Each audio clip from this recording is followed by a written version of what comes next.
tend to use these terms pretty loosely, but after what you've explained to us here this morning, there's a lot more thought that needs to go into it when you're actually retracing a survey on the ground.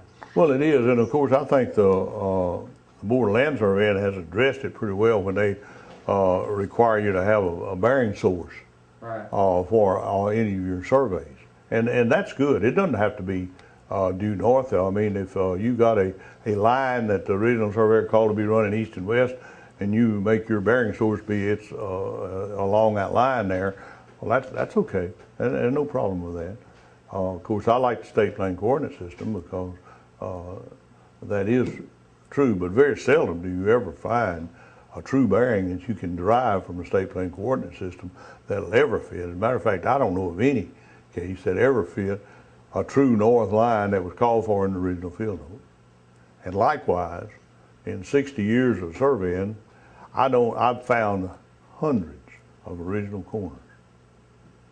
And I have never yet found the distance between two of those corners to be exactly the same as it was recorded in the original field note.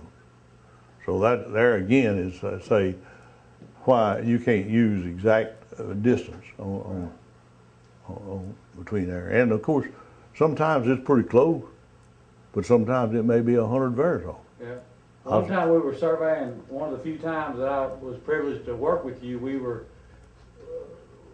Nedra and you and I, we started finding some rocks. We were down in Jones County, down in Jim Hall County. Right. And we finally determined what that 1900 barrels was because of the length of the chain of that surveyor. It wasn't 1900, it was like 1940 or...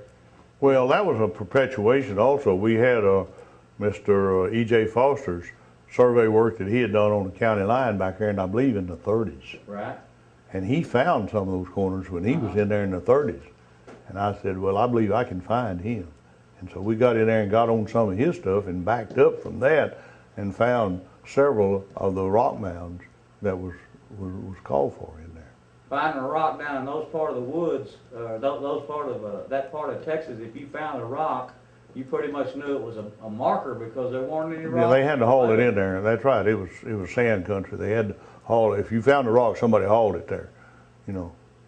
One of the stories that you told me and that you finally figured out was you saw a legal description that called for a one-man rock, and you kept wondering what in the world a one-man rock. Can you share that with me? It was a pile of one-man rocks, and I didn't know what it was either. But when I found the thing, it was a pile of rocks. It was just all that one man could carry. One of those rocks, you know, great big rock, one-man rocks, and then they had in the top of that they had like an 8-inch pipe filled with concrete.